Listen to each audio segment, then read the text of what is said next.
চলো ভাই গোসল দেই। আবে আমি সাঁতার পারি না। আবে ডারবো।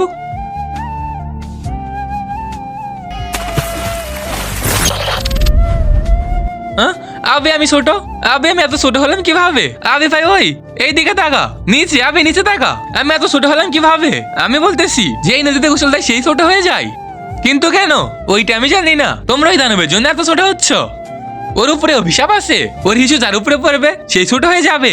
এই জন্য নদীতে এসে হিসু করে। ও চাই সবাই যেন ছোট হয়ে যায়। কোনো তো উপায় আছে এদের বড় করার? হ্যাঁ ওর বড় ভাই আমার সাথে আসো। ওই দেখো ওই দানবের বড় ভাই, এর হিসু যদি এর উপর পড়ে তাহলে এর আগের মতো হয়ে যাবে। ঠিক আছে আমি নিয়ে আসতেছি।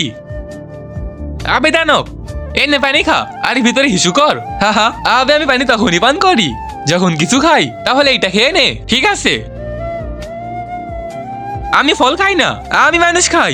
আবে আবে এই নে।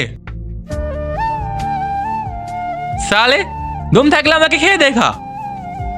থাকি সেখানে।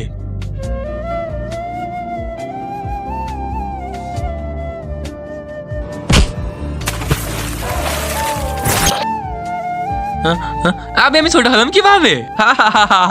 এইবার আমি তোরে খাবো। না না আমাকে খাবো না। ঠিক আছে খাবো না, কিন্তু তোকে আমার কাজ করতে হবে। হ্যাঁ আমার হাতে হিসু কর।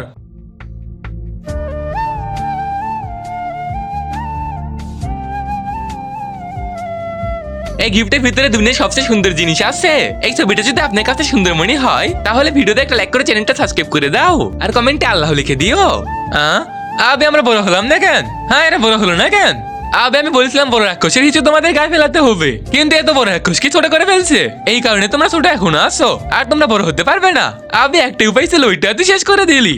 আবে কিরকম বন্ধু এইটা? আমার সব বন্ধুরা এরকম।